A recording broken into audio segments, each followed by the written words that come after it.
Suami dan mertuaku sengaja memberiku obat setiap malam agar aku tertidur pulas sebelum jam 9. Mereka pikir aku tidak tahu. Mereka pikir aku bodoh. Malam ini, aku pura-pura meminumnya. Aku pura-pura terlelap. Dan apa yang kulihat di ruang kerja mereka tepat pukul 11 malam, membuat nafasku seakan berhenti. Aku syok tak menyangka. Ternyata, pria yang kunikahi dan ibu mertua yang kuhormati adalah. Sebelum ceritanya dimulai, silahkan tulis di kolom komentar dari daerah mana saja teman-teman yang menonton cerita ini. Jangan lupa like dan subscribe agar channel ini bisa semakin berkembang dan bisa mempersembahkan cerita yang lebih menarik lagi. Rumah itu selalu tenang setelah pukul 8 malam. Bagi Nabila, ketenangan itu adalah bagian dari baktinya sebagai seorang istri dan menantu. Ia, seorang wanita berhijab yang santun, selalu berusaha menjadi yang terbaik bagi suaminya, Satria, dan ibu mertuanya, Ibu Nurul. Mereka tinggal bertiga di rumah peninggalan almarhum ayah Satria. Rumah yang besar, namun terasa sepi dan kaku di bawah aturan Ibu Nurul yang disiplin.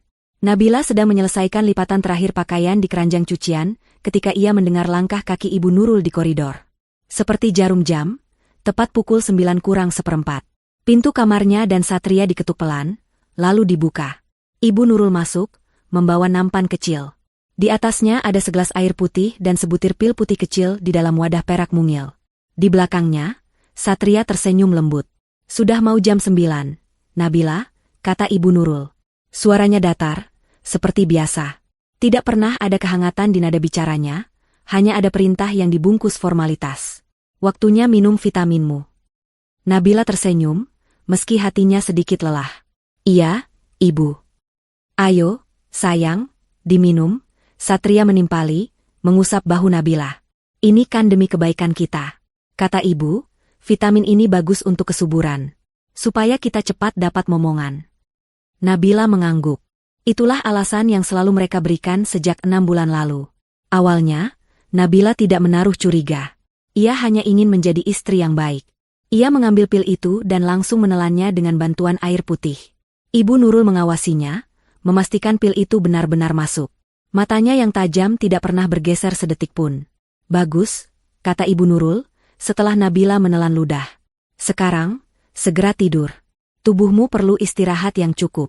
Satria, jangan ajak istrimu begadang. Siap, Ibu, jawab Satria sambil tertawa kecil. Ibu Nurul mengambil gelas kosong itu dan keluar dari kamar. Satria menutup pintu, lalu memeluk Nabila dari belakang. Ibu memang sedikit kaku, tapi dia sayang sama kamu. Dia hanya ingin yang terbaik. Nabila memaksakan senyum dan mengangguk. Tapi jauh di dalam hatinya, ada sesuatu yang mulai terasa mengganjal. Setiap malam, tanpa pernah absen. Pukul 9, ia harus sudah tidur. Jika ia mencoba membaca buku atau sekadar mengobrol lebih lama dengan Satria, Ibu Nurul akan mengetuk pintu lagi, mengingatkan. Yang lebih aneh adalah efek dari vitamin itu. Nabila selalu tertidur sangat cepat setelah meminumnya. Bahkan bukan hanya cepat, ia merasa seperti pingsan. Tidurnya begitu lelap, tanpa mimpi, dan ketika bangun di pagi hari, kepalanya terasa berat dan berkabut. Butuh waktu hampir 1 jam bagi Nabila untuk merasa benar-benar sadar. Sementara itu, Satria dan Ibu Nurul selalu tampak segar bugar di meja makan. Mereka sering bercerita bahwa mereka masih menonton televisi atau mengobrol di ruang kerja sampai larut malam. Kasihan kamu, Nabila, tidurnya pula sekali, kata Satria pagi itu. Padahal tadi malam ada film bagus di televisi. Nabila hanya tersenyum tipis. Bagaimana mungkin mereka berdua yang tidur lebih larut bisa terlihat jauh lebih segar daripada dirinya yang tidur 8 jam penuh? Kecurigaan itu tumbuh perlahan, seperti tanaman rambat di dinding yang gelap. Awalnya hanya sehelai daun, lama-lama menutupi seluruh dinding kewarasannya. Nabila mulai memperhatikan hal-hal kecil. Ia memperhatikan botol vitamin itu. Botol kaca berwarna coklat gelap. Ibu Nurul menyimpannya di lemari obat yang terkunci di dapur. Nabila tidak pernah diizinkan menyentuh lemari itu. Biar ibu saja yang urus obat-obatan, Nabila. Kamu urus masak saja, begitu kata Ibu Nurul suatu kali. Puncak kejanggalan terjadi pada suatu pagi. Nabila sedang membersihkan dapur. Malam sebelumnya, ia merasa sangat mual setelah makan malam, dan ia memuntahkan isi perutnya di kamar mandi, hanya beberapa menit setelah ia meminum vitamin itu. Ia yakin, pil itu ikut keluar bersama muntahannya. Saat sedang membuang sampah dapur ke tempat sampah besar di luar, Nabila melihat sesuatu yang menarik perhatiannya di kantong sampah yang akan diangkut petugas. Di antara kulit bawang dan sisa sayuran, tergeletak botol kaca coklat yang sangat ia kenali. Botol vitamin-nya. Nabila tertegun. Ia mengambil botol itu. Kosong. Benar-benar kosong. Jantung Nabila berdebar kencang. Ia teringat dengan jelas, baru 3 hari lalu Ibu Nurul berkata bahwa ia baru membeli stok baru. Ibu beli botol baru, isinya masih penuh, katanya. Nabila juga ingat, tadi malam Ibu Nurul memberinya pil seperti biasa. Jika botol ini sudah kosong, dari mana Ibu Nurul mengambil pil untuknya tadi malam? Dan mengapa botol yang katanya baru dibeli 3 hari lalu sudah habis dan dibuang hari ini? Nabil meremas botol itu. Tangannya gemetar. Ada kebohongan di rumah ini. Kebohongan besar yang terjadi setiap malam. Satria, suaminya, dan Ibu Nurul, ibu mertuanya, mereka berdua bersekongkol. Rasa lelah dan pusing yang ia rasakan setiap pagi kini terasa seperti sebuah jawaban mengerikan. Ini bukan demi kesuburan. Ini bukan vitamin. Mereka sengaja membuatnya tidur. Mereka meracuninya secara perlahan agar ia tidak sadar. Tapi untuk apa? Apa yang mereka lakukan di rumah ini setiap malam? Setelah mereka yakin ia sudah terlelap tak berdaya, Nabila membuang botol itu kembali ke tempat sampah. Wajahnya pucat, tapi matanya menyiratkan tekad baru. Malam ini, ia tidak akan menelan pil itu. Nabila menghabiskan sepanjang hari dalam kegelisahan yang ia coba sembunyikan rapat-rapat. Ia memasak seperti biasa, membersihkan rumah seperti biasa, dan tersenyum pada Satria saat suaminya pulang kerja. Tapi di dalam dadanya, jantungnya berdebar seperti genderang perang. Setiap senyuman Satria kini terlihat seperti topeng. Setiap perhatian Ibu Nurul terasa seperti duri. Malam itu, jarum jam terasa bergerak lebih lambat. Pukul 8.50. Nabila sudah bersiap di kamar. Ia menyiapkan segelas air putih sendiri di atas nakas. Sengaja ia lakukan di depan Satria. Aku haus sekali malam ini, Mas, katanya. Pukul 9:04. Ketukan di pintu terdengar lagi. Rutinitas yang kini terasa menakutkan. Ibu Nurul masuk, membawa nampan yang sama. Tapi kali ini, Nabila memperhatikan sesuatu yang baru. Ibu Nurul tidak membawa gelas air. Ia hanya membawa pil di wadah perak. Airnya sudah ada. Bagus, kata Ibu Nurul, melihat gelas di nakas Nabila. Ia menyerahkan pil putih itu ke tangan Nabila. Nabila menatap pil itu. Begitu kecil, namun menyimpan rahasia besar. Tangannya sedikit gemetar. Satria ada di sana, tersenyum, mengawasinya. Ibu Nurul ada di sana, matanya tajam seperti elang. Ia tidak bisa lari. Ayo, Nabila. Diminum, desak Ibu Nurul. Nabila menarik napas. Ia sudah memikirkan ini sepanjang hari. Ia mengangkat tangan kanannya yang memegang pil ke mulutnya. Bersamaan dengan itu, ia mengangkat gelas dengan tangan kirinya. Saat bibirnya menyentuh bibir gelas, ia dengan cepat menjatuhkan pil itu dari mulutnya ke telapak tangan kanannya yang setengah terkepal, sementara ia berpura-pura minum air dengan tegukan besar. Itu adalah gerakan sepersekian detik. Ia batuk sedikit. Airnya terlalu dingin. Alasannya, pil itu kini aman di genggamannya yang tersembunyi di balik hijabnya. Kamu tidak apa-apa? Tanya Satria, tanpa khawatir. Tidak apa-apa, Mas. Hanya kaget, jawab Nabila, berusaha menenangkan suaranya. Ibu Nurul menyipitkan mata. Ia seperti sedang menganalisis Nabila. Sudah diminum? Nabila mengangguk cepat. Sudah, Ibu. Terima kasih. Baiklah. Selamat tidur, kata Ibu Nurul, lalu berbalik dan keluar. Satria mengecup kening Nabila sebelum ikut keluar kamar, menutup pintu. Nabila tahu Satria akan kembali lagi nanti, tapi biasanya ia dan ibunya akan berbicara dulu di ruang keluarga. Nabila segera berlari ke kamar mandi. Ia membuka genggamannya. Pil putih kecil itu ada di sana. Nyata. Bukti kebohongan mereka. Ia membungkus pil itu dengan selembar tisu dan menyembunyikannya di dalam kotak pembalut yang ia simpan di lemari paling atas. Tempat yang ia yakini tidak akan pernah disentuh Satria atau Ibu Nurul. Malam itu, Nabila tidak tidur. Ia berpura-pura terlelap saat Satria masuk kamar. Ia mengatur napasnya agar terdengar dalam dan teratur. Jantungnya berdebar sangat kencang. Ia menunggu. Menunggu apa yang akan terjadi selanjutnya. Keesokan paginya, Nabila harus bertindak cepat. Ia tahu ia tidak bisa menyimpan pil itu selamanya. Ia harus tahu apa benda itu sebenarnya. Nabila menggunakan alasan yang sudah ia siapkan. Ia mengatakan kepada Ibu Nurul bahwa ia ingin pergi ke pengajian khusus di Masjid Agung di pusat kota. Alasan yang sempurna, karena Ibu Nurul tidak bisa melarang kegiatan keagamaan menantunya yang berhijab. Pergi sendiri? Kenapa tidak minta Satria mengantar? Tanya Ibu Nurul, curiga. Mas Satria kan kerja, Ibu. Tidak apa-apa, aku bisa naik ojek online. Ini pengajian penting sekali, khusus muslimah, jawab Nabila dengan suara lembut namun tegas. Ibu Nurul akhirnya mengizinkan, meski dengan wajah tidak suka. Nabila tidak pergi ke Masjid Agung. Ia mengarahkan ojek online itu ke daerah yang jauh dari rumahnya, ke sebuah area ruko tempat apotek-apotek kecil berderet. Ia memilih apotek yang paling sepi, yang dijaga oleh seorang apoteker wanita parubaya yang tampak ramah. Nabila masuk dengan gugup. Ia mengeluarkan pil yang terbungkus tisu itu. Permisi, Ibu, saya mau tanya. Nabila memulai dengan suara pelan. Maaf sebelumnya, saya menemukan ini di saku baju suami saya. Katanya ini vitamin. Tapi saya khawatir. Apa Ibu bisa bantu saya? Ini obat apa sebenarnya? Ia terpaksa berbohong, mencari alasan yang paling aman. Apoteker itu mengambil pil itu. Ia mengamatinya di bawah cahaya lampu. Ia membolak-baliknya, melihat guratan kecil di tengah pil. Wajah ramahnya perlahan berubah serius. Ibu, ini bukan vitamin, kata apoteker itu dengan suara pelan namun tegas. Nabila menahan napas. Lalu apa ini, Bu? Apoteker itu menatap Nabila dengan tatapan iba. Ini alprazolam. Obat penenang. Ini termasuk golongan psikotropika. Dosisnya juga tidak main-main, ini dosis yang cukup tinggi. Kaki Nabila terasa lemas. Alprazolam. Obat penenang. Psikotropika.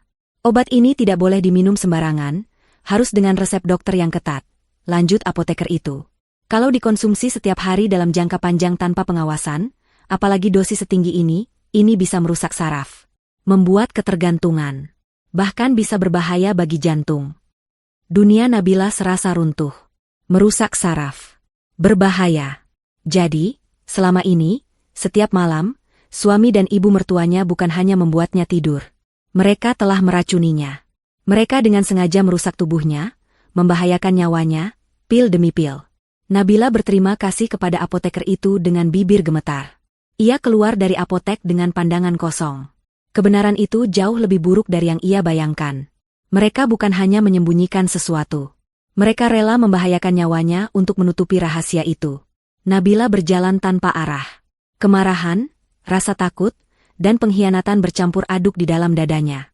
Ia menangis di balik cadar nikapnya, bersyukur ia memakainya hari itu sehingga tidak ada yang melihat air matanya. Tapi saat ia tiba di depan gerbang rumahnya, air mata itu sudah kering. Rasa takut sudah hilang. Yang tersisa hanyalah amarah yang dingin. Mereka ingin aku tidur, pikirnya. Mereka ingin aku tidak sadar.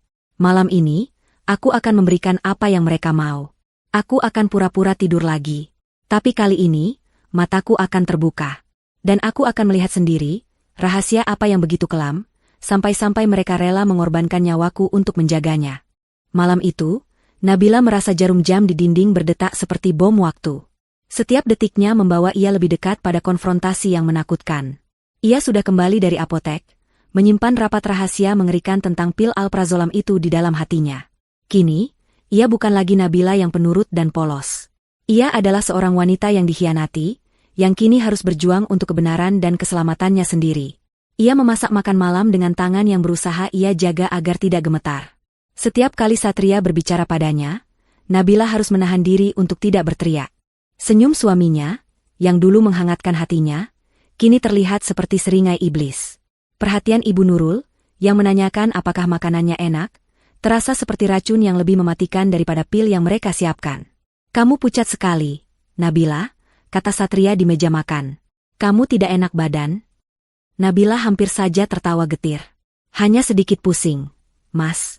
Mungkin karena cuaca. Nanti setelah minum vitamin dan istirahat, pasti membaik. Ia sengaja mengucapkan kata, vitamin, dengan penekanan yang hanya ia sendiri yang tahu maknanya. Ibu Nurul menatapnya. Makanya, jangan tunda minum vitaminmu. Tepat jam 9.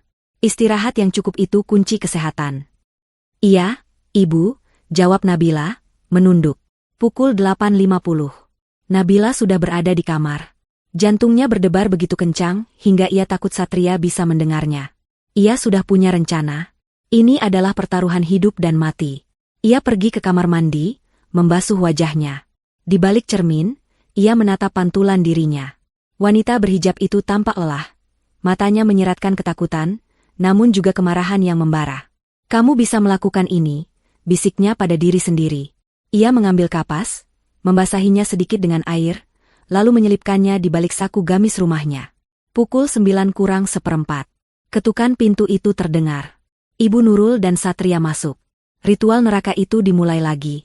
Ibu Nurul menyerahkan pil putih kecil itu. Satria memegang segelas air. "Ayo, sayang," kata Satria. Nabila mengambil pil itu. Ia tidak ragu-ragu. Ia langsung memasukkannya ke mulut. Tapi ia tidak menelannya. Dengan gerakan lidah yang sudah ia latih, ia menyelipkan pil itu di bawah lidahnya, di bagian terdalam, menempel pada gusinya. Rasanya pahit dan getir, langsung menyengat indera perasanya. Ia segera mengambil gelas air dari Satria. "Terima kasih, Mas." Ia minum air itu dalam sekali tegukan besar, memastikan ia menelan airnya dengan gerakan tenggorokan yang jelas terlihat. Ibu Nurul mengawasinya seperti biasa, matanya yang tajam tidak lepas dari leher Nabila. Setelah air habis, Nabila tersenyum. "Sudah, Ibu." "Bagus. Cepat tidur," kata Ibu Nurul, mengambil gelas kosong itu. "Aku ke kamar mandi dulu sebentar." "Bu, Mas. Mau buang air kecil," kata Nabila cepat, suaranya sedikit redam karena menahan pil di mulutnya. "Jangan lama-lama," gerutu Ibu Nurul. Satria tersenyum. "Iya, habis itu langsung tidur ya.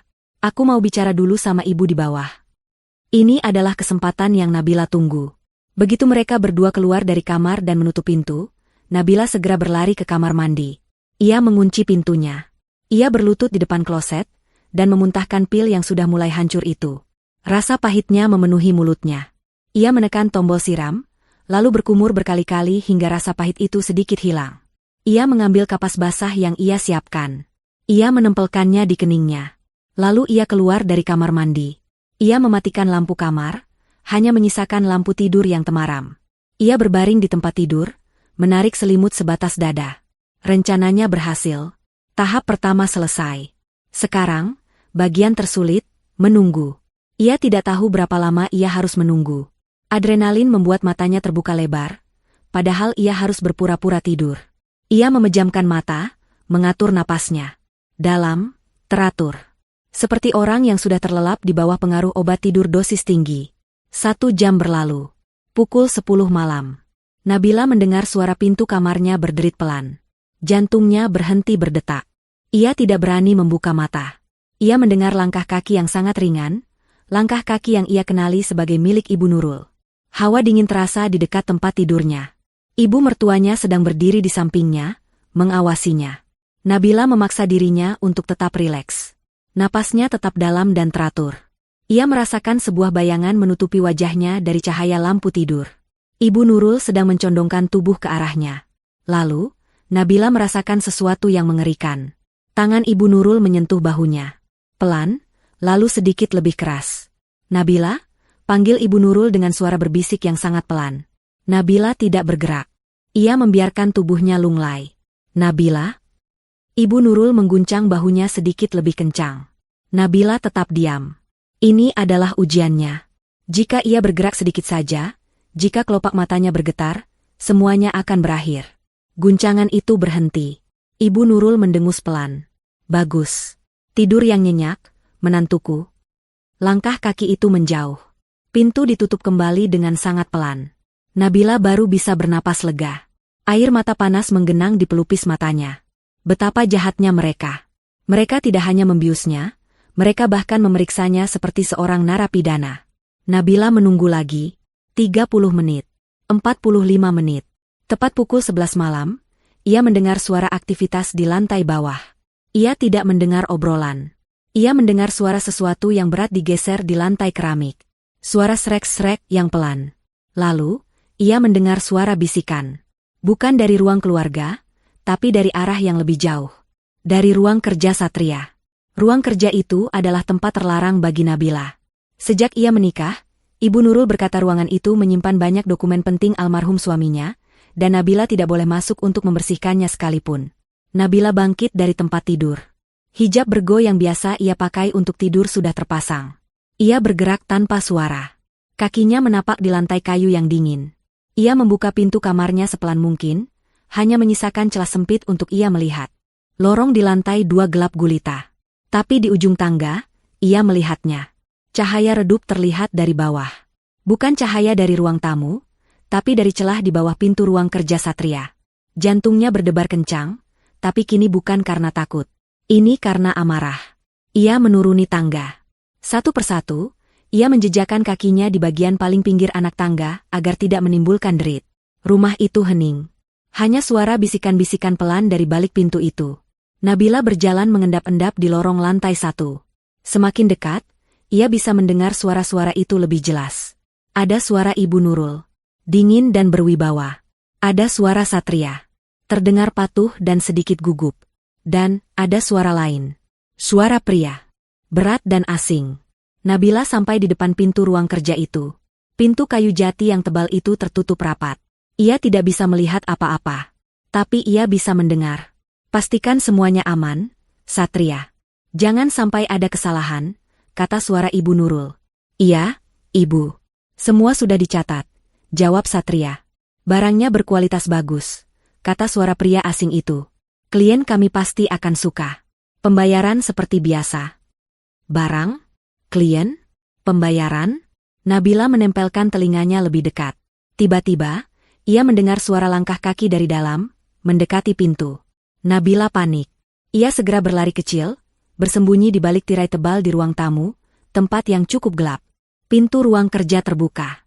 Satria keluar. Ia melihat ke kiri dan ke kanan, memeriksa keadaan. Jantung Nabila serasa mau copot. Ia menahan napas di balik tirai. Satria tidak melihatnya. Ia lalu berjalan ke arah dapur. Nabila mendengar suara lemari es dibuka. Ini kesempatannya.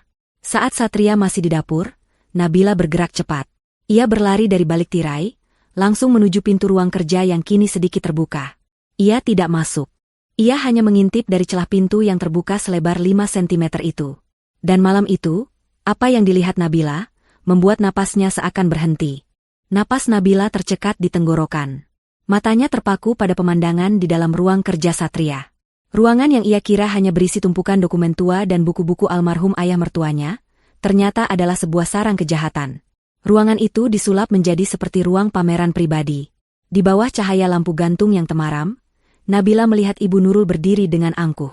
Ibu mertuanya itu tidak terlihat seperti wanita parubaya yang setiap hari ia layani. Malam ini, Ibu Nurul mengenakan gaun beludru berwarna gelap, rambutnya disanggul rapi, dan di lehernya tergantung kalung berlian yang menyilaukan. Ia tampak seperti seorang ratu. Di hadapannya, duduk 2 orang pria yang tidak ia kenali. Mereka berdua mengenakan setelan jas formal berwarna gelap, sangat rapi dan mahal. Wajah mereka kaku dan serius. Mereka bukan preman jalanan. Mereka terlihat seperti pebisnis kelas atas, atau mungkin penegak hukum yang korup. Dan di atas meja kayu besar di tengah ruangan, pemandangan yang paling mengejutkan terhampar. Tumpukan uang tunai. Begitu banyak. Pecahan 100 ribuan diikat rapi, bertumpuk-tumpuk seperti menara kecil. Di samping tumpukan uang itu, berjejer barang-barang yang berkilauan. Sebuah keris kuno dengan gagang yang tampak seperti gading gajah. Sebuah kalung emas besar dengan batu-batu permata berwarna merah delima. Beberapa patung perunggu kecil yang terlihat sangat tua. Nabila langsung mengerti. Ini adalah transaksi. Transaksi barang haram. Saat itulah Satria kembali masuk ruangan, membawa nampan dengan 3 gelas minuman. Suaminya. Pria yang ia cintai. Pria yang seharusnya melindunginya. Malam itu, ia terlihat seperti seorang pelayan. Silakan, tuan-tuan, kata Satria, suaranya terdengar merendah, sama sekali tidak seperti Satria yang ia kenal. Salah satu pria berjas itu tidak menyentuh minumannya. Ia mengambil keris itu, mengamatinya dengan teliti menggunakan kaca pembesar kecil. Anda yakin ini asli, Ibu Nurul? Tanya pria itu. Suaranya berat dan penuh wibawa. Klien kami, Pak Gunawan, adalah kolektor yang sangat teliti. Beliau tidak akan mentolerir kesalahan sekecil apapun. Pak Gunawan. Nama itu menggema di telinga Nabila. Ia tahu nama itu. Pak Gunawan adalah salah satu pengusaha terkaya di kota ini. Seorang dermawan yang fotonya sering muncul di koran. Ibu Nurul tertawa. Tawa yang dingin dan meremehkan. Tuan, kata Ibu Nurul, Di dunia ini, asli atau palsu itu hanya soal cerita. Dan saya adalah pencerita terbaik di kota ini. Pria berjas itu tersenyum tipis. Saya suka cara berpikir Anda. Kris itu dibuat oleh pengrajin terbaik di bawah pengawasan saya. Lanjut Ibu Nurul, suaranya penuh kebanggaan jahat. Setiap detailnya, termasuk jejak waktunya, sudah sempurna. Cerita yang saya buat untuk Kris ini, bahwa ini adalah peninggalan kerajaan yang hilang, jauh lebih meyakinkan daripada sejarah aslinya. Nabila menutup mulutnya dengan kedua tangan. Jantungnya serasa diremas. Ini bukan sekadar jual beli barang curian. Ini lebih buruk. Ini adalah penipuan. Sindikat pemalsuan barang antik. Mereka membuat barang palsu, menciptakan cerita palsu, dan menjualnya dengan harga miliaran kepada orang-orang kaya seperti Pak Gunawan. Satria, suaminya, berdiri di samping ibunya. Ia memegang sebuah buku besar, mencatat sesuatu. Ia adalah akuntan dalam kejahatan ini. Dan Pak Gunawan, kata Ibu Nurul lagi, dia sudah menelan umpan kita berkali-kali. Dia sangat terobsesi untuk memiliki koleksi yang lebih baik dari, Anda tahu. Dia akan membayar berapapun untuk mahkota emas yang kita tawarkan bulan depan. Nabila merasa mual. Jadi ini alasannya. Ini rahasia gelap mereka. Mereka memberinya obat tidur dosis tinggi setiap malam. Mereka meracuninya, membahayakan nyawanya, hari demi hari. Bukan hanya agar ia tidak mengganggu, tapi agar ia tidak sadar saat rumah mereka berubah menjadi sarang penipu ulung. Agar ia tidak mendengar saat mereka menerima tamu-tamu berbahaya di tengah malam. Agar ia tetap menjadi boneka bodoh yang tidak tahu apa-apa. Kemarahan yang luar biasa membakar Nabila. Rasa takutnya lenyap, digantikan oleh kebencian yang mendalam. Pengkhianatan ini terlalu dalam.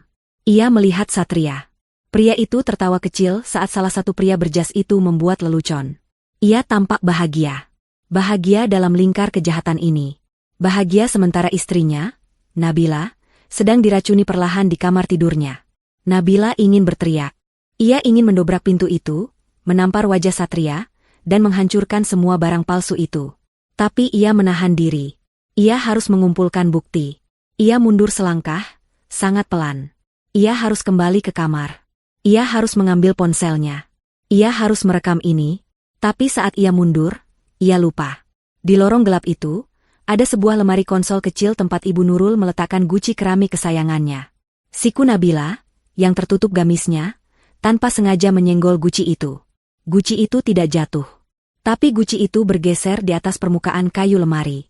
Menimbulkan suara seret pelan, namun terdengar sangat nyaring di keheningan malam itu. Di dalam ruang kerja, semua percakapan langsung berhenti. Hening. Nabila membeku. Tubuhnya kaku. Ia tidak bisa bernapas. Ia mendengar suara kursi didorong ke belakang. Lalu, suara Ibu Nurul.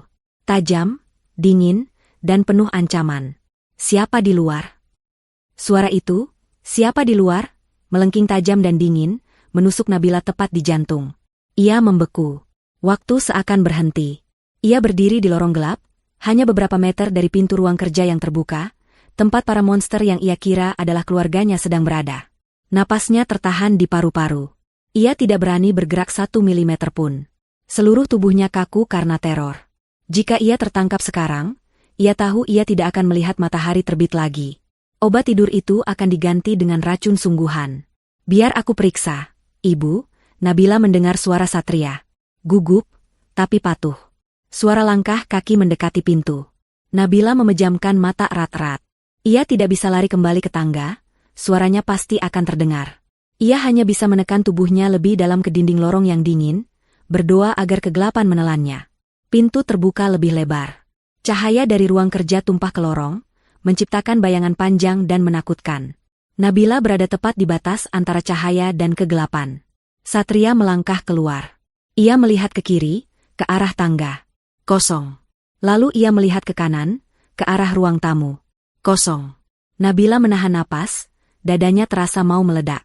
Tidak ada siapa-siapa, Ibu, kata Satria. Suaranya bergema di lorong yang sepi. Mungkin hanya suara tikus. Atau rumah ini kan sudah tua. Jangan bodoh, Satria, bentak Ibu Nurul dari dalam. Periksa guci di lemari konsol. Aku dengar suaranya dari sana. Jantung Nabila serasa jatuh ke perut. Satria berjalan ke arahnya. Ia kini berdiri tepat di depan lemari konsol, hanya sejarak lengan dari tempat Nabila bersembunyi menempel di dinding. Nabila bisa mencium aroma parfum mahal suaminya, aroma yang kini membuatnya mual. Satria menyalakan lampu lorong. Cahaya terang benderang itu membutakan Nabila sejenak. Tapi ia tidak berkedip.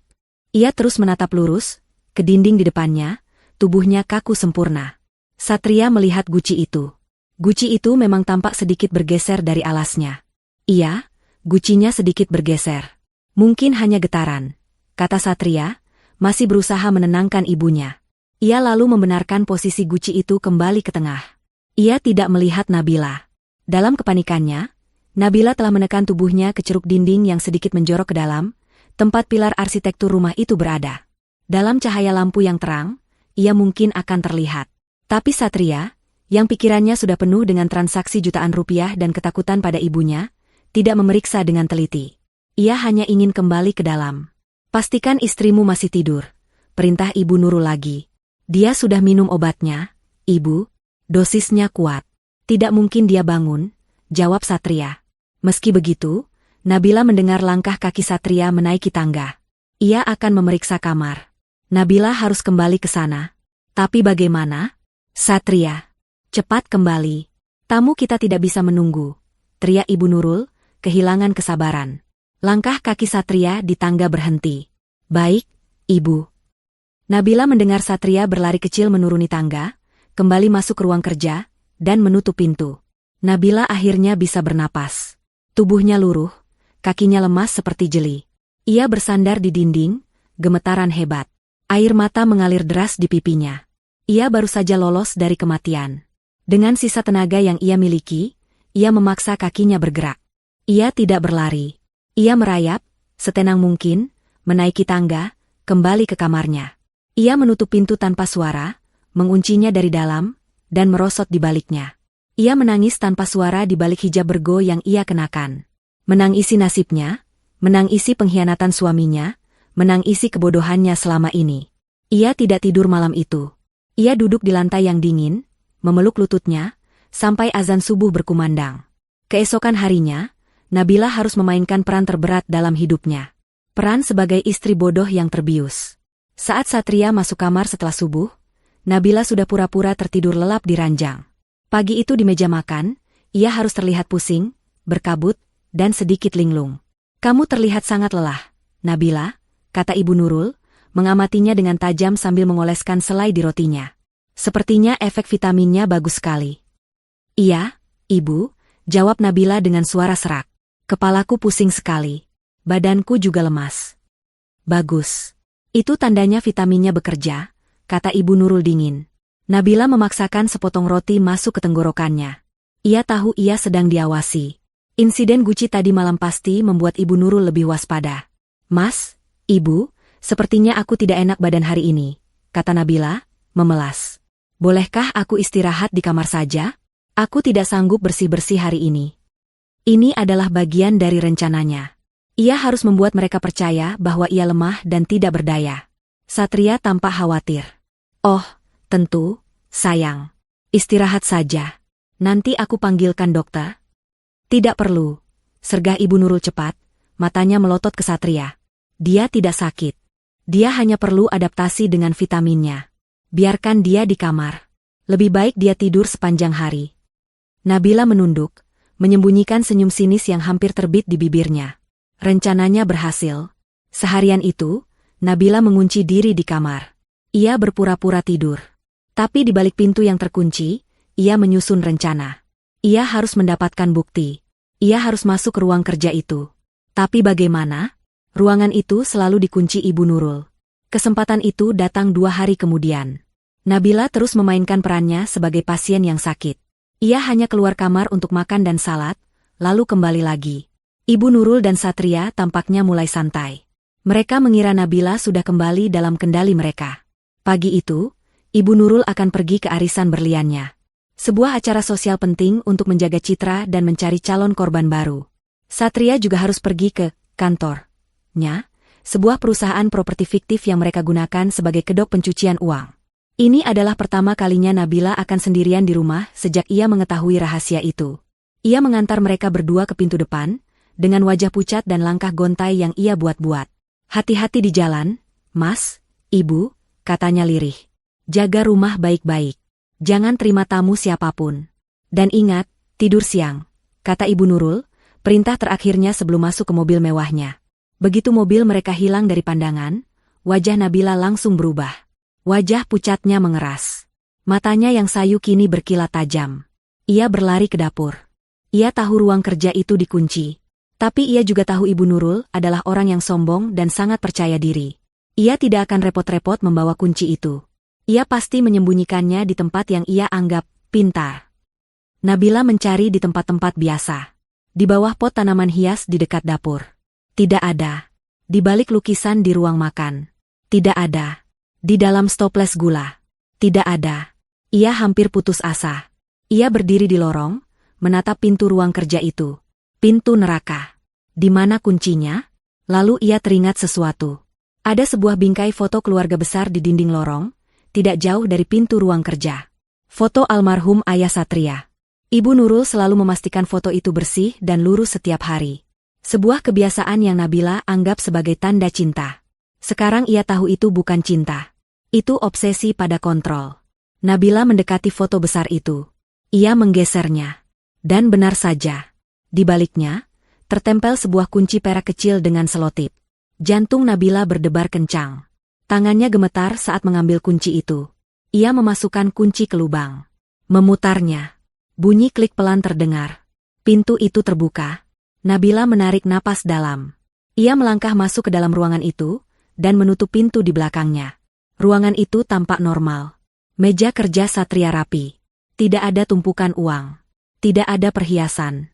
Tidak ada pria berjas. Semuanya bersih. Nabila sempat ragu. Apakah ia hanya berhalusinasi malam itu? Tidak. Ia percaya pada matanya. Ia percaya pada rasa pahit alprazolam di mulutnya. Mereka membersihkannya dengan baik. Tapi mereka pasti menyimpan sesuatu. Nabila mulai mencari. Ia membuka laci meja Satria. Hanya ada alat tulis dan buku catatan biasa. Ia memeriksa lemari buku. Hanya buku-buku hukum dan bisnis. Ia hampir menyerah. Ia berdiri di tengah ruangan, frustrasi. Lalu matanya tertuju pada permadani tebal bergaya Persia di tengah ruangan. Permadani itu indah, tapi posisinya sedikit aneh. Tidak benar-benar di tengah. Nabila berlutut. Ia mulai menggulung permadani itu. Di bawahnya, lantai keramik biasa. Nabila mengernyit. Ia mengetuk-ngetuk keramik itu. Tok, tok, tok. Suaranya padat. Ia bergeser.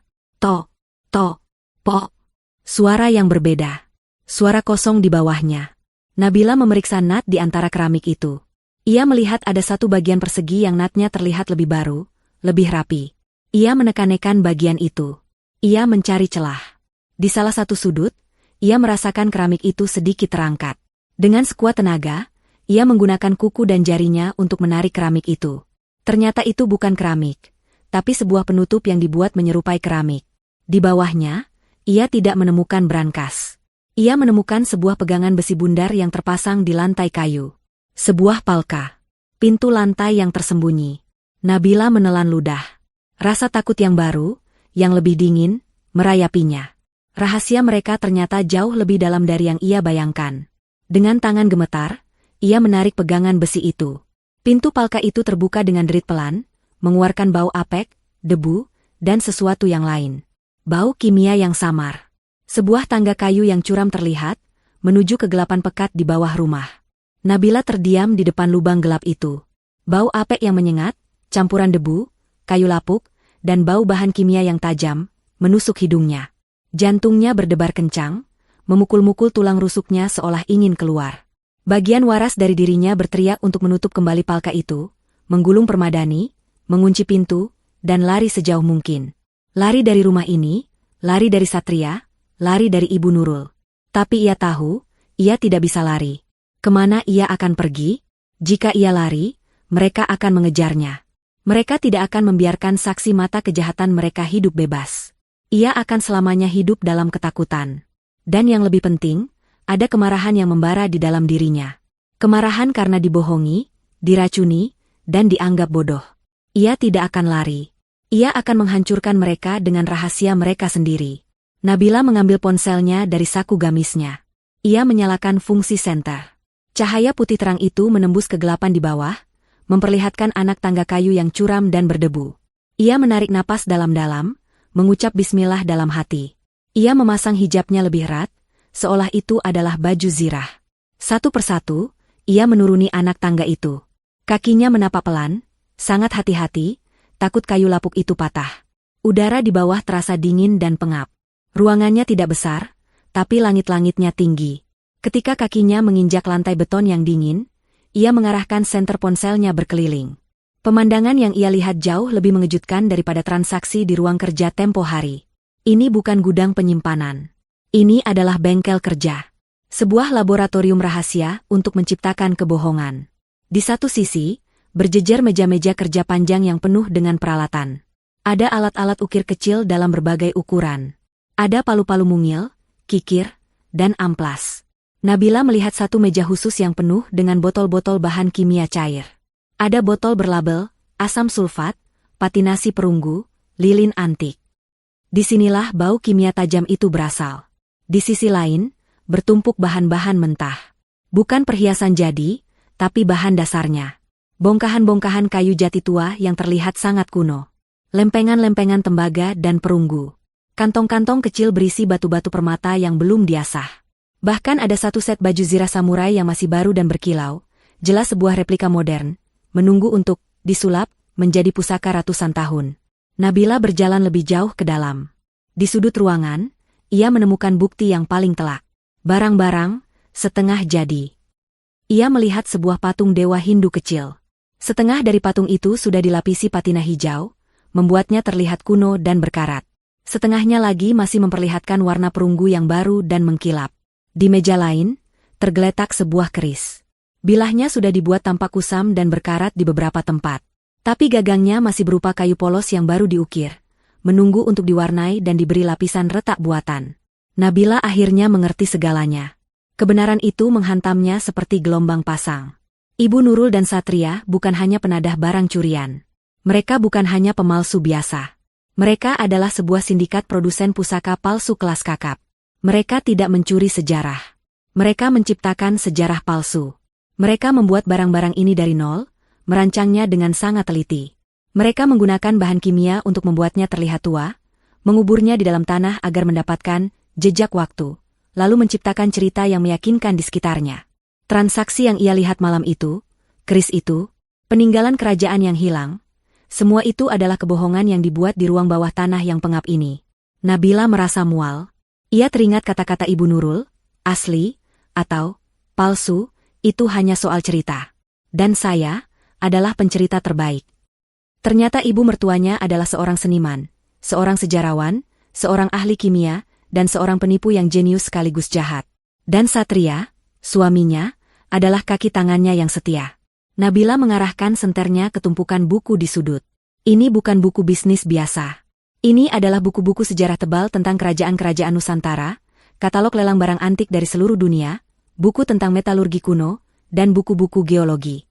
Mereka melakukan riset mendalam untuk setiap karya palsu mereka. Nabila tahu ia harus mengumpulkan bukti. Tapi apa? Memotret semua ini? Mereka bisa saja bilang ini hanya hobi koleksi. Ia butuh sesuatu yang lebih. Ia butuh dokumen.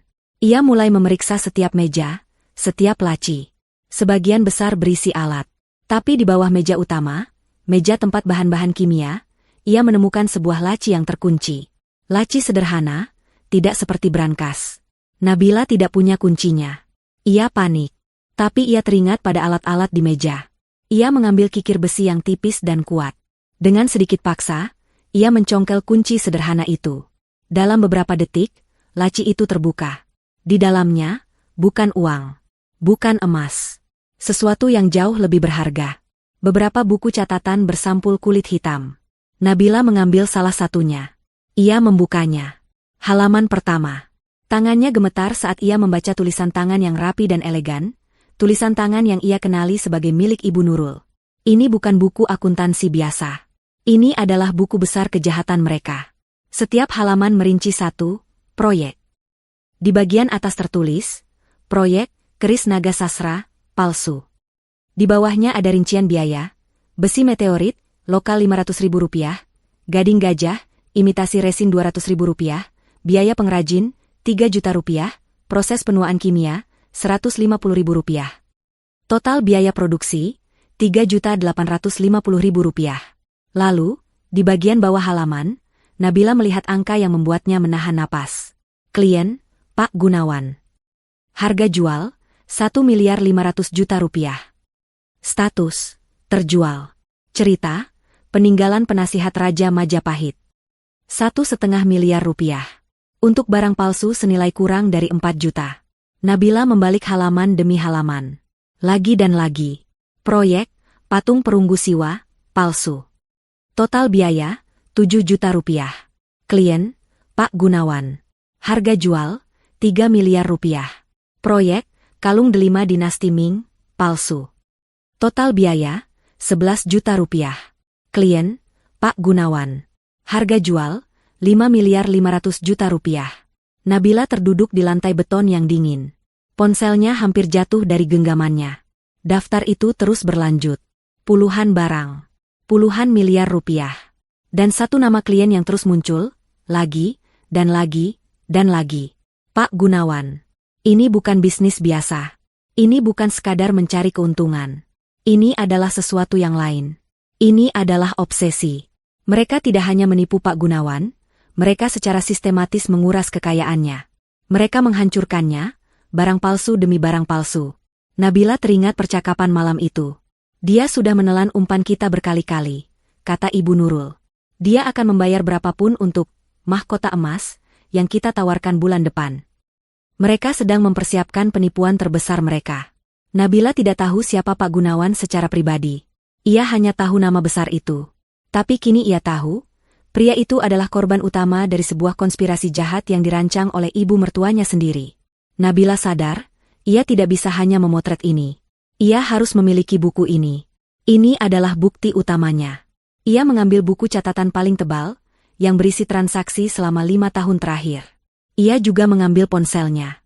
Ia tidak hanya memotret. Ia membuka aplikasi perekam video.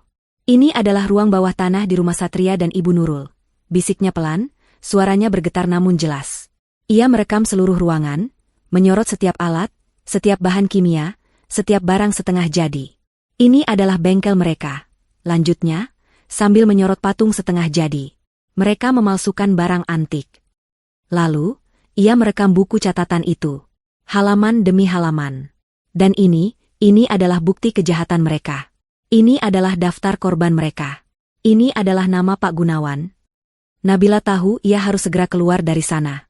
Ibu Nurul dan Satria bisa pulang kapan saja. Ia memasukkan buku catatan tebal itu ke balik gamisnya, mengganjalnya di pinggangnya. Ia mengambil ponselnya, mematikan senter, dan bergegas menaiki tangga. Ia menutup palka itu, mengembalikan keramik penutupnya, dan menggulung kembali permadani itu ke posisi semula. Ia mengunci ruang kerja, dan mengembalikan kuncinya ke balik bingkai foto. Tidak ada yang tahu ia pernah ada di sana. Nabila berlari ke kamarnya, mengunci pintu. Ia menyembunyikan buku catatan itu di tempat raman yang ia tahu, di dasar tumpukan mukena dan sajadahnya. Benda yang ia tahu tidak akan pernah disentuh oleh Ibu Nurul atau Satria. Ia duduk di tepi tempat tidur, jantungnya masih berdebar. Ia kini memegang rahasia mereka. Ia memegang senjata untuk menjatuhkan mereka. Tapi sebuah pertanyaan baru muncul di benaknya, sebuah misteri yang lebih dalam. Mengapa Pak Gunawan? Mengapa hanya dia? Ini bukan sekadar keserakahan. Ini adalah balas dendam. Nabila duduk di kamarnya yang terkunci, buku catatan kejahatan itu tersembunyi aman di antara tumpukan kain ibadahnya. Ia kini memegang rahasia mereka, sebuah senjata yang bisa menghancurkan Ibu Nurul dan Satria. Tapi saat ia menenangkan debaran jantungnya, satu pertanyaan besar mengganjal di benaknya. Mengapa? Mengapa mereka begitu terobsesi menghancurkan Pak Gunawan? Ia melihat daftar transaksi di buku itu. Puluhan miliar rupiah telah mereka keruk dari satu orang itu. Ini bukan lagi soal keserakahan. Ini adalah sebuah vendetta, sebuah balas dendam pribadi yang terencana dengan sangat matang. Ibu Nurul tidak sedang berbisnis, ia sedang berperang. Nabila tahu, untuk benar-benar mengalahkan musuhnya, ia harus tahu apa motivasi mereka. Ia harus tahu sejarah di balik kebencian yang begitu pekat ini. Ia harus terus memainkan perannya. Ia masih Nabila yang sakit, yang lemah, yang pusing karena vitamin. Ia menghabiskan 2 hari berikutnya dengan berdiam di kamar, hanya keluar saat jam makan. Ia membiarkan Ibu Nurul dan Satria melihatnya dalam kondisi terbius untuk membangun rasa aman palsu mereka. Ia harus membuat mereka lengah. Kesempatan itu datang 3 hari setelah ia menemukan ruang bawah tanah. Malam itu, Ibu Nurul dan Satria memberitahunya bahwa mereka harus pergi. Sebuah makan malam bisnis, mendadak dengan klien penting. Nabila tahu ini bohong. Mungkin mereka akan bertemu pemasok bahan, atau mungkin menemui pengrajin yang membuat barang palsu itu. Kamu tidak apa-apa kami tinggal, Nabila? Tanya Satria, wajahnya menunjukkan kekhawatiran palsu yang kini membuat Nabila mual. Tidak apa-apa, Mas. Aku di kamar saja.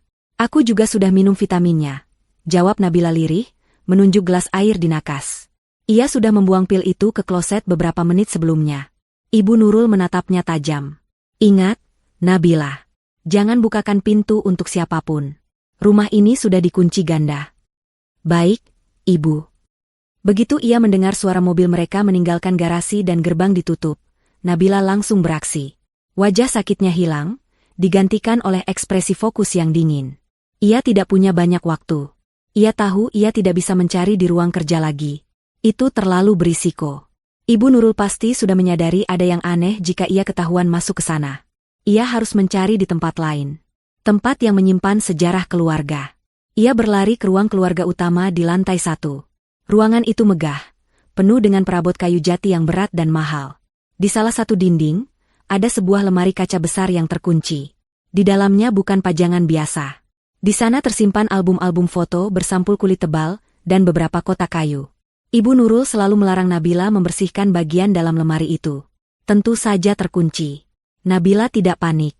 Ia teringat cara Ibu Nurul menyembunyikan kunci ruang kerja di balik bingkai foto. Seorang yang sombong dan merasa pintar, biasanya akan mengulangi triknya. Ia mulai mencari di sekitar lemari itu. Di balik vas porselen besar. Tidak ada. Di bawah taplak meja. Tidak ada.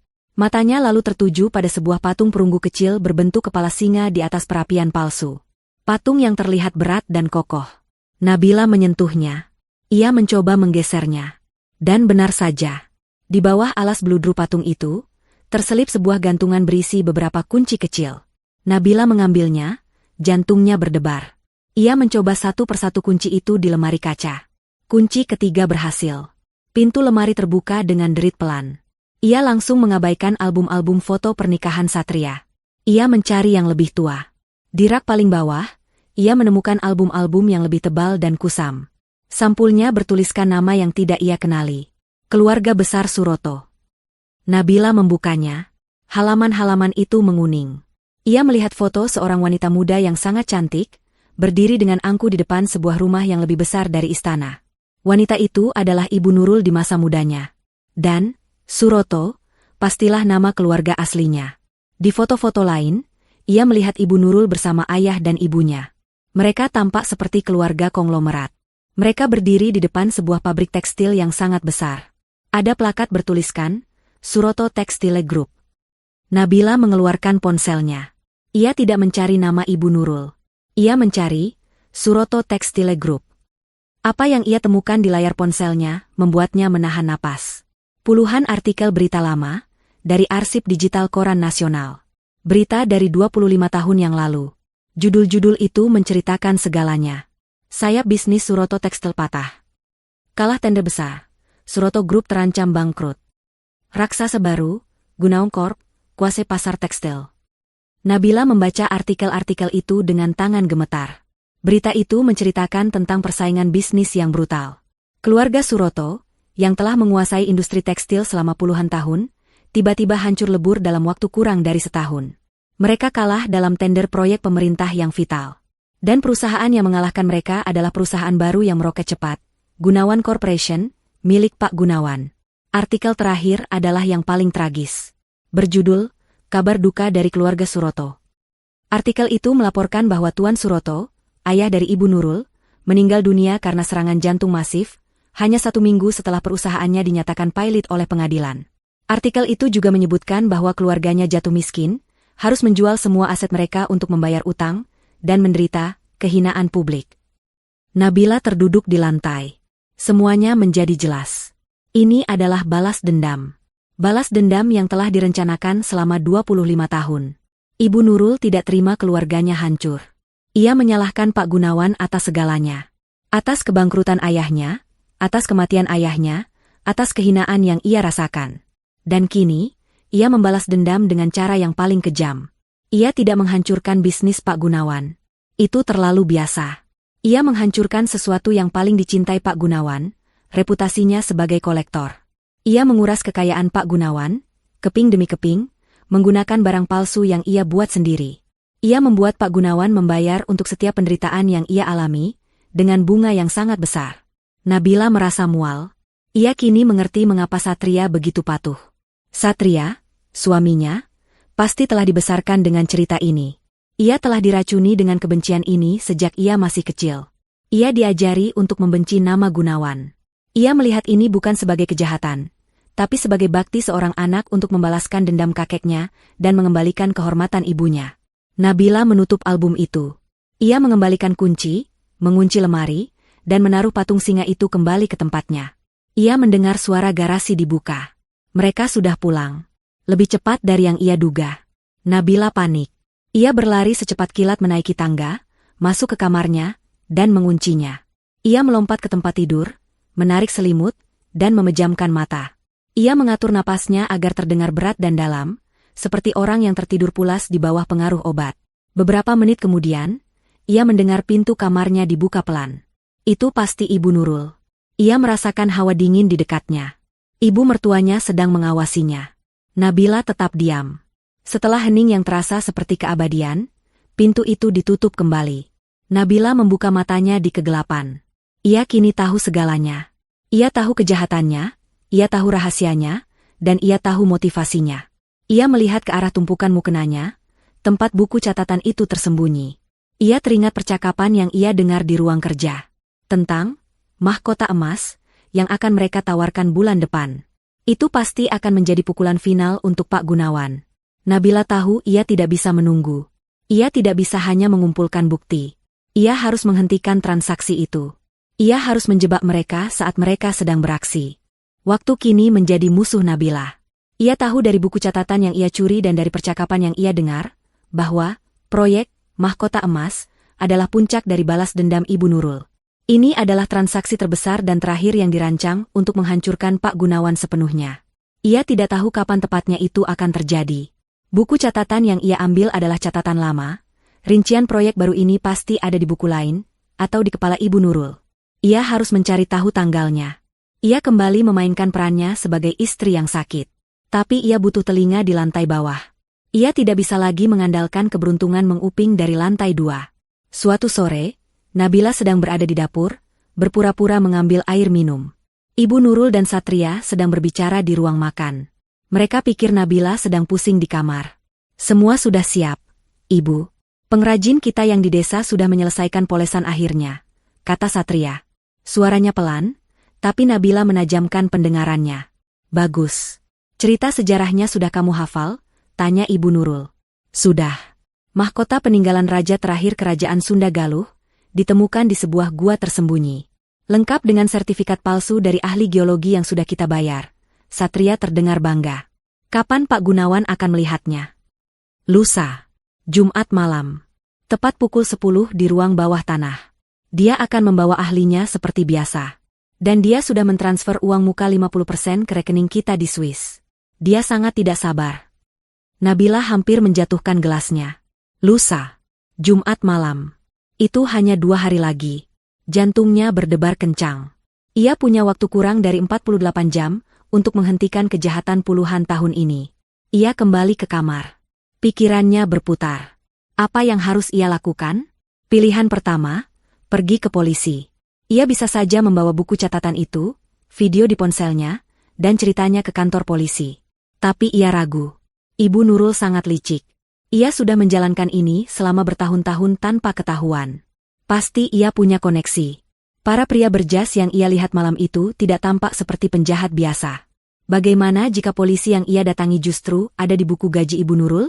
Ia bisa saja ditangkap karena laporan palsu, dan sebelum ia bisa membela diri, ia akan menghilang. Pilihan kedua, melarikan diri. Ia bisa saja mengemasi tasnya, membawa bukti-bukti itu, dan pergi sejauh mungkin. Tapi ia tahu, Ibu Nurul tidak akan membiarkannya hidup tenang. Mereka akan memburunya. Dan yang lebih penting, Pak Gunawan akan tetap tertipu. Pria itu akan hancur, dan Ibu Nurul akan menang. Nabila tidak bisa membiarkan itu terjadi. Pilihan ketiga, pilihan yang paling gila dan paling berbahaya.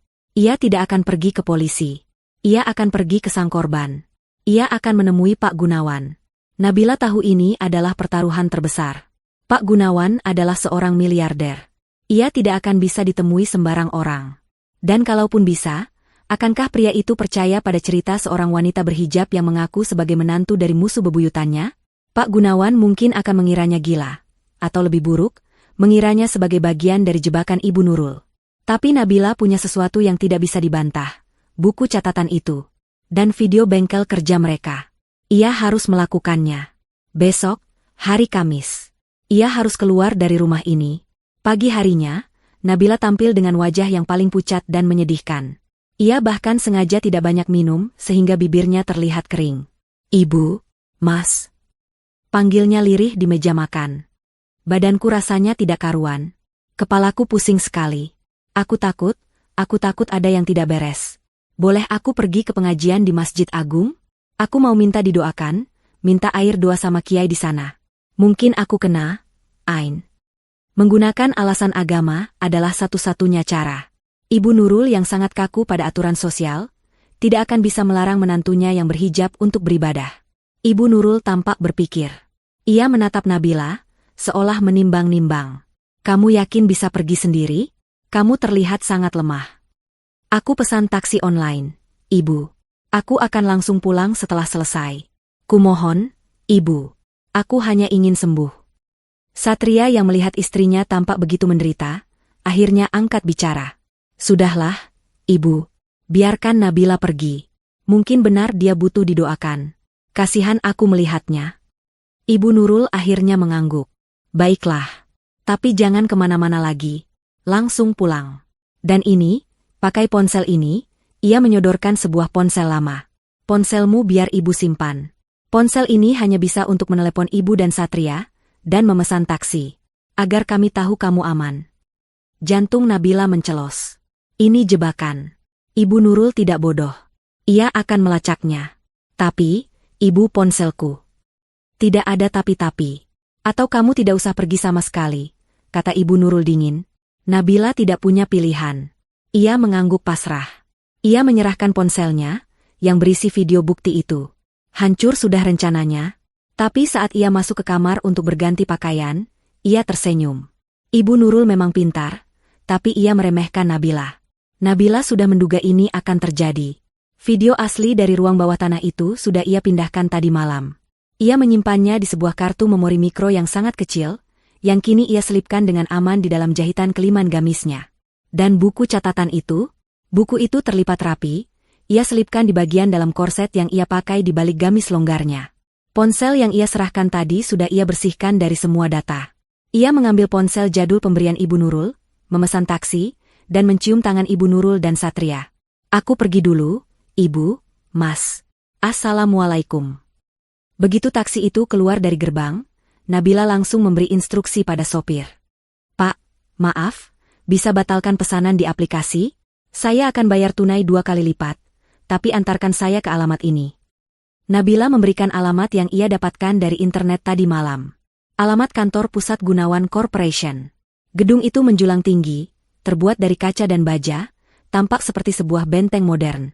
Nabila, dengan gamis sederhana dan wajah tegang, tampak sangat kontras dengan lobi yang mewah dan orang-orang yang lalu lalang dengan setelan mahal. Ia berjalan ke meja resepsionis. "Permisi, Mbak. Saya mau bertemu dengan Pak Gunawan." Resepsionis itu menatapnya dari atas ke bawah, dengan tatapan tidak percaya. "Apakah Ibu sudah punya janji?" "Belum.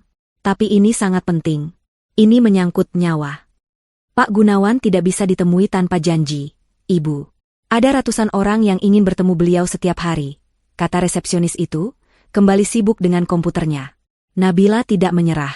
"Tolong, Mbak, sampaikan pada beliau. Ini soal Ibu Nurul. Ini soal mahkota emas." Resepsionis itu berhenti mengetik. Ia mengangkat wajahnya. Nama, Ibu Nurul, mungkin tidak ia kenali. Tapi, Mahkota Emas, adalah kode yang ia kenali. Itu adalah nama proyek pribadi Pak Gunawan yang dijadwalkan besok malam. Sangat rahasia. Resepsionis itu menatap Nabila dengan pandangan baru. Bukan lagi pandangan meremehkan, tapi curiga. Siapa nama Anda? Saya Nabila. Resepsionis itu mengangkat telepon. Pak Hardi, ada seorang wanita di lobi. Namanya Nabila. Dia tidak punya janji, tapi dia menyebut Mahkota Emas. Hening sejenak. Baik, Pak. Saya tahan di sini. Resepsionis itu menutup telepon. Silakan duduk, Ibu.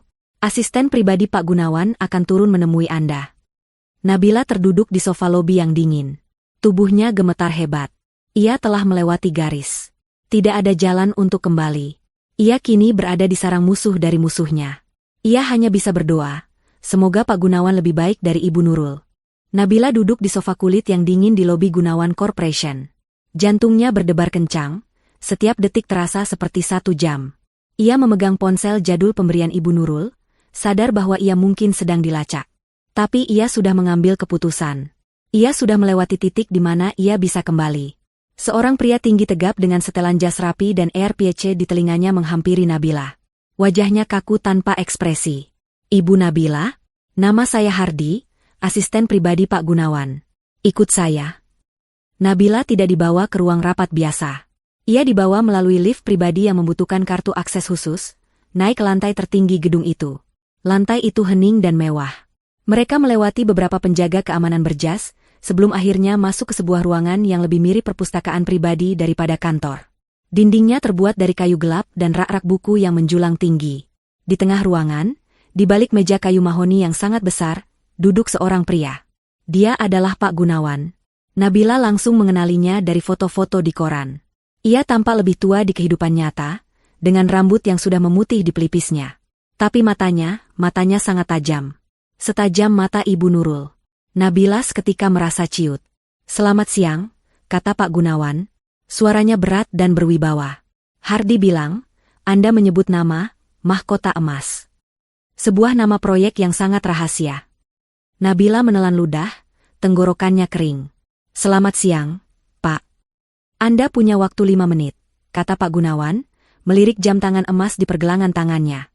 Dan saya harap ini bukan main-main. Saya tidak suka waktu saya terbuang. Pak, Nabila memulai, suaranya bergetar. Ia memutuskan untuk tidak bertele-tele. Nama saya Nabila. Saya adalah istri Satria. Saya menantu Ibu Nurul. Keheningan yang tercipta setelah kalimat itu begitu pekat, Nabila bisa merasakannya. Pak Hardi yang berdiri di sudut, sedikit bergerak maju, tangannya siaga. Mata Pak Gunawan yang tadinya tenang, kini menyipit berbahaya. Anda menantu Nurul Suroto, desis Pak Gunawan. Ia menyebut nama gadis Ibu Nurul, seolah nama itu adalah kutukan di mulutnya. Apa ini? Jebakan baru? Apa iblis betina itu mengirim Anda untuk memata-matai saya? Tidak. Nabila berseru, lebih keras dari yang ia duga. Saya di sini untuk menghentikannya. Saya di sini untuk menyelamatkan Anda. Pak Gunawan tertawa. Tawa yang kering dan tanpa humor. Menyelamatkan saya? Dari apa? Dari seorang wanita yang menjual saya beberapa barang antik indah. Barang antik palsu, potong Nabila. Mereka memalsukan semuanya. Selama bertahun-tahun, mereka menipu Anda. Dan mereka akan melakukannya lagi besok malam dengan Mahkota Emas. Wajah Pak Gunawan mengeras. Tuduhan yang sangat serius. Ibu, Anda punya bukti? Saya punya, kata Nabila. Disinilah pertaruhannya. Ia merogoh ke balik korset di balik gamisnya. Pak Hardi maju selangkah, waspada. Nabila mengeluarkan buku catatan bersampul kulit hitam itu, dan meletakkannya di atas meja Pak Gunawan. Apa ini? Buku besar mereka, kata Nabila. Silakan buka. Proyek Keris Naga Sasra. Proyek Patung Siwa. Proyek Kalung Dinasti Ming. Pak Gunawan membuka buku itu. Matanya membelalak. Ia membaca nama-nama proyek itu. Itu adalah nama-nama koleksi kebanggaannya. Ia melihat 2 kolom di buku itu, biaya produksi, dan harga jual. Ia melihat angka-angka seperti, biaya, 5 juta, Dan, harga jual, 1,5 miliar. Wajahnya yang tenang mulai memerah karena amarah. Ia mengenali tulisan tangan itu. Tulisan tangan Ibu Nurul. Ini. Ia tergagap. Ini belum semuanya, kata Nabila. Ia merogoh ke dalam jahitan keliman gamisnya, mengeluarkan sebuah kartu memori mikro yang sangat kecil. Saya butuh laptop. Atau apa saja yang bisa memutar ini. Pak Hardi, yang wajahnya kini sepucat Nabila, segera mengambil laptop dari tasnya. Ia memasukkan kartu memori itu. Pak Gunawan berdiri, berjalan ke samping Hardi.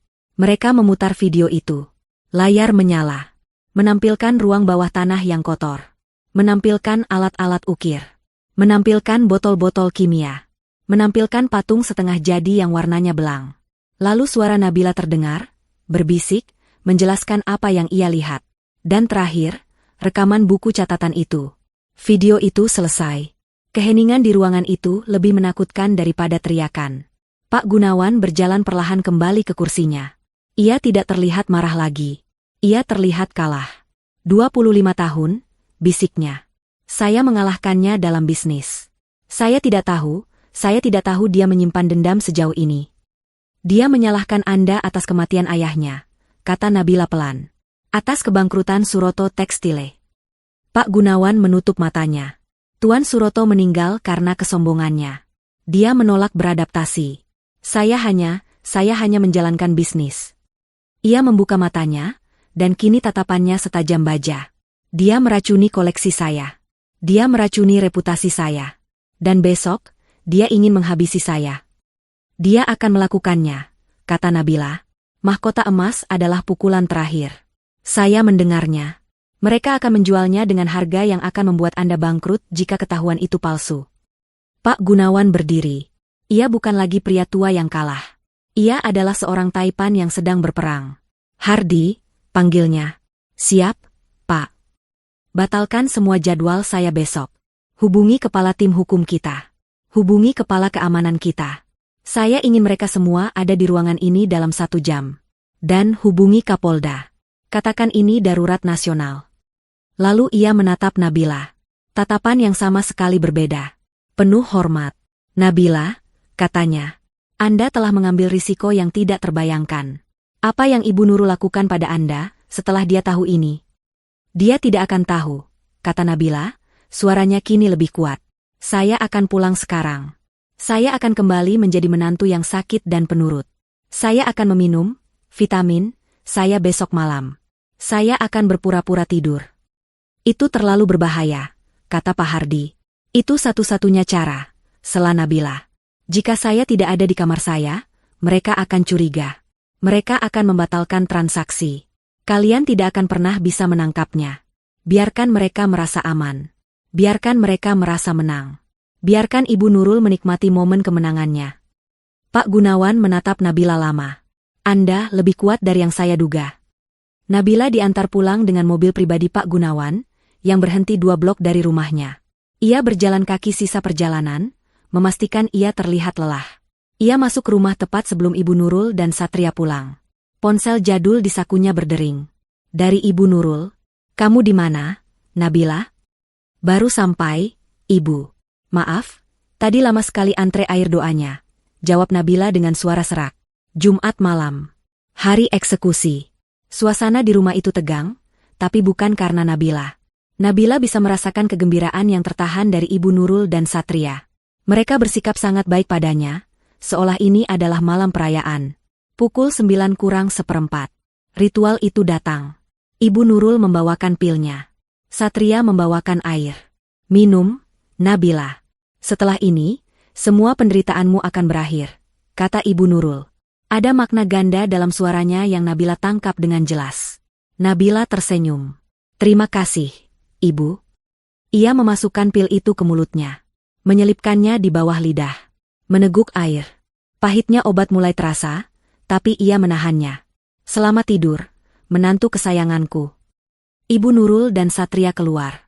Nabila segera berlari ke kamar mandi, memuntahkan pil itu, dan berkumur. Ia mematikan lampu. Ia berbaring di tempat tidur. Ia tidak memejamkan mata. Ia menatap langit-langit. Jantungnya berdebar.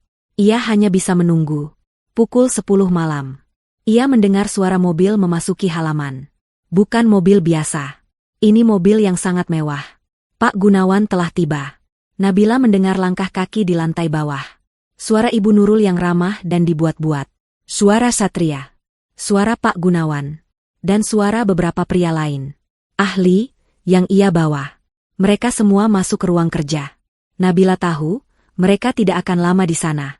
Mereka akan langsung turun ke ruang bawah tanah, tempat mahkota emas itu dipajang. Nabila menunggu. 30 menit. 40 menit. Tiba-tiba, ia mendengar suara gaduh dari bawah. Bukan teriakan, tapi suara benda-benda berat dibanting. Suara perintah yang tegas. Jangan bergerak, polisi. Jantung Nabila melompat. Sudah dimulai. Di ruang bawah tanah, pemandangannya seperti di film. Pak Gunawan dan ahli-nya sedang mengagumi mahkota emas palsu yang diletakkan di atas beludru merah. Ibu Nurul tersenyum, matanya berkilat penuh kemenangan. Satria sudah menyiapkan dokumen transfer bank. Luar biasa, kata Pak Gunawan. Sebuah karya yang luar biasa. Tentu saja, kata Ibu Nurul. Ini asli, peninggalan raja. Palsu, potong Pak Gunawan, senyumnya hilang. Luar biasa palsu. Sama seperti semua yang ada di ruangan ini. Sama seperti Anda, Nurul. Wajah Ibu Nurul berubah. Senyumnya lenyap, digantikan oleh kebingungan, lalu kemarahan. Apa maksud Anda? Beraninya Anda? Beraninya saya? Pak Gunawan tertawa. Permainan selesai, Nurul. Balas dendamu berakhir malam ini. Saat itulah pintu palka di atas mereka terbuka. Tapi bukan Nabila yang muncul. Puluhan anggota tim polisi berseragam hitam, bersenjata lengkap, menyerbu masuk menuruni tangga. Semuanya tiarap. Satria menjerit seperti anak kecil. Ia melempar buku catatannya dan mencoba lari, tapi ia tidak punya tempat tujuan.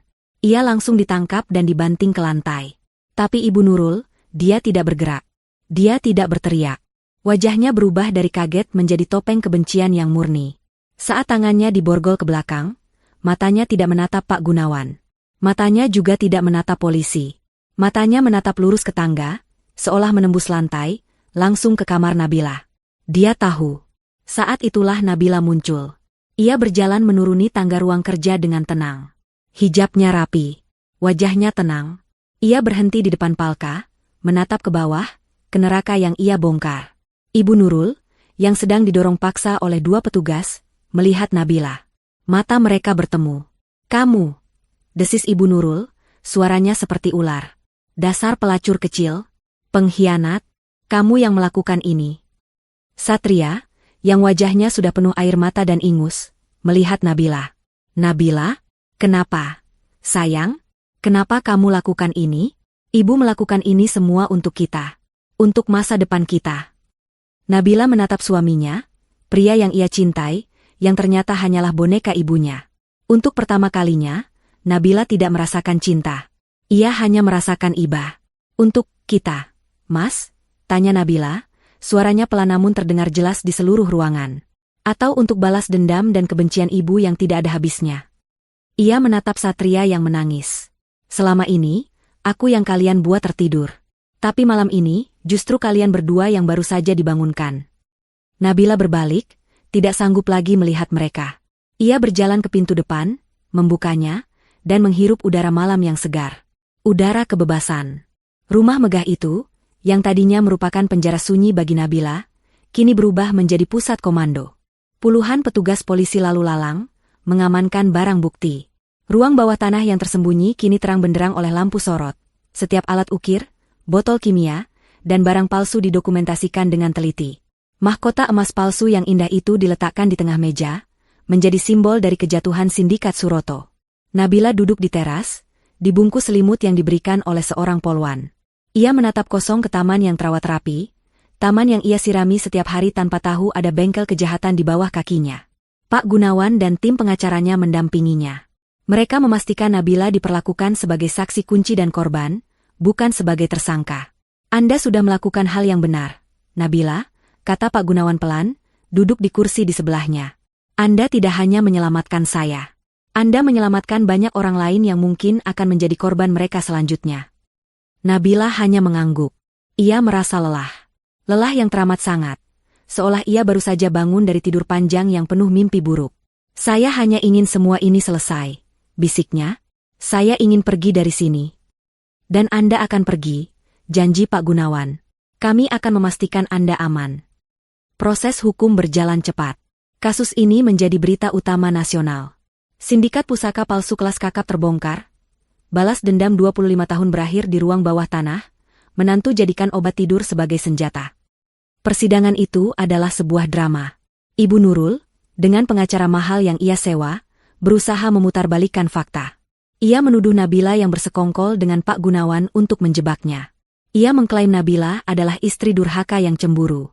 Tapi bukti-bukti itu tidak terbantahkan. Buku catatan yang Nabila curi. Video dari ruang bawah tanah. Puluhan barang palsu yang disita. Dan yang paling memberatkan, kesaksian dari para pengrajin di desa yang mengaku dibayar oleh Satria untuk membuat replika yang tidak mereka ketahui akan dijual sebagai barang asli. Nabila harus bersaksi.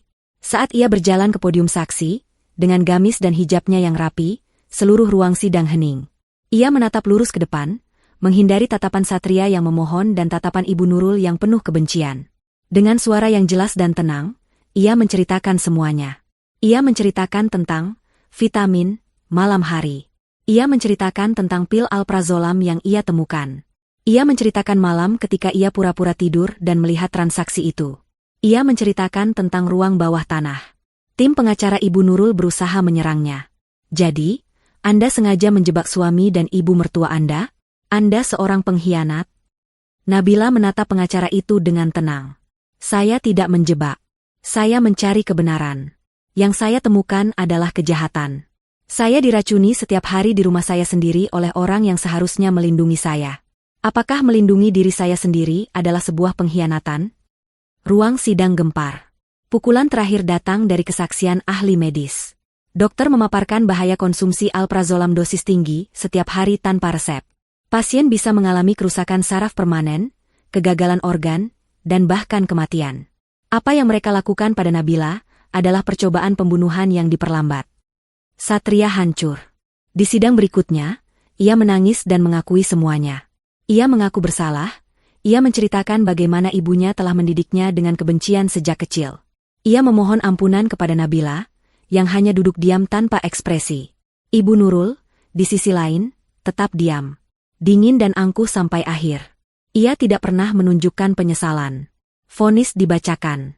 Ibu Nurul dan Satria dinyatakan bersalah atas semua tuduhan. Penipuan terorganisir, pemalsuan, pencucian uang, dan yang terberat, percobaan membahayakan nyawa Nabila. Ibu Nurul mendapat hukuman penjara seumur hidup. Satria, karena pengakuannya, mendapat 20 tahun. Karma telah menuntaskan tugasnya. Nabila menceraikan Satria saat suaminya itu masih dalam proses sidang. Rumah dan seluruh aset kekayaan Ibu Nurul disita oleh negara untuk membayar kerugian. Nabila keluar dari pengadilan sebagai wanita bebas. Ia tidak mengambil sepeser pun harta Gonogini. Ia hanya membawa kopernya, dan nama baiknya yang telah pulih. Beberapa minggu kemudian, Pak Gunawan menemuinya. Saya datang bukan untuk memberi Anda imbalan, kata pria tua itu. Saya datang untuk memberikan keadilan. Ia menyerahkan sebuah amplop kepada Nabila. Tim pengacara saya telah mengajukan gugatan perdata atas nama Anda. Atas kerugian fisik dan mental yang Anda alami selama berbulan-bulan diracuni. Pengadilan mengabulkannya. Ini adalah ganti rugi yang diambil dari aset sitaan Ibu Nurul. Ini bukan hadiah dari saya. Ini adalah hak Anda. Nabila membukanya. Jumlah di dalam cek itu sangat besar. Cukup untuk ia hidup mewah seumur hidupnya. 1 tahun kemudian. Di sebuah jalan yang ramai di pusat kota, sebuah galeri seni baru saja dibuka. Galeri itu tidak besar, tapi sangat indah dan terang. Namanya, Galeri Nirmala. Nirmala, yang berarti murni, bersih, tanpa cacat. Di dalamnya, bukan dipajang barang-barang antik palsu. Tapi dipajang karya-karya seni asli dari para pengrajin desa. Ukiran kayu, patung perunggu, dan kain tenun. Galeri itu memiliki misi untuk mempromosikan seniman lokal dan memberikan mereka harga yang pantas. Di sudut galeri, ada sebuah ruangan kecil dengan plakat, jasa autentikasi dan penilaian seni. Tempat itu didirikan untuk membantu kolektor menghindari penipuan, persis seperti yang dialami Pak Gunawan. Seorang wanita berhijab yang anggun, dengan senyum yang hangat dan mata yang cerdas, sedang berbicara dengan seorang seniman muda. Ia adalah Nabila. Ia adalah pemilik galeri itu. Ia menggunakan uang ganti ruginya bukan untuk balas dendam atau kemewahan, tapi untuk membangun sesuatu yang jujur. Ia melawan kebohongan Ibu Nurul dengan kebenaran. Saat galeri hendak tutup, Nabila melihat jam di dinding. Jarum jam menunjukkan pukul 10 malam. Nabila tersenyum. Ia ingat, dulu jam 10 malam adalah saat di mana ia berada di titik terlemahnya, terbaring tak sadar di ranjangnya. Malam ini, pukul 10, ia baru saja menyelesaikan rapat dewan direksi yayasan seninya. Ia tidak lelah. Ia tidak mengantuk. Ia merasa bersemangat. Nabila mematikan lampu galeri, menguncinya, dan berjalan keluar. Ia menghirup udara malam yang sejuk. Ia tidak lagi pura-pura tidur. Ia benar-benar terjaga, dan akhirnya, ia bebas.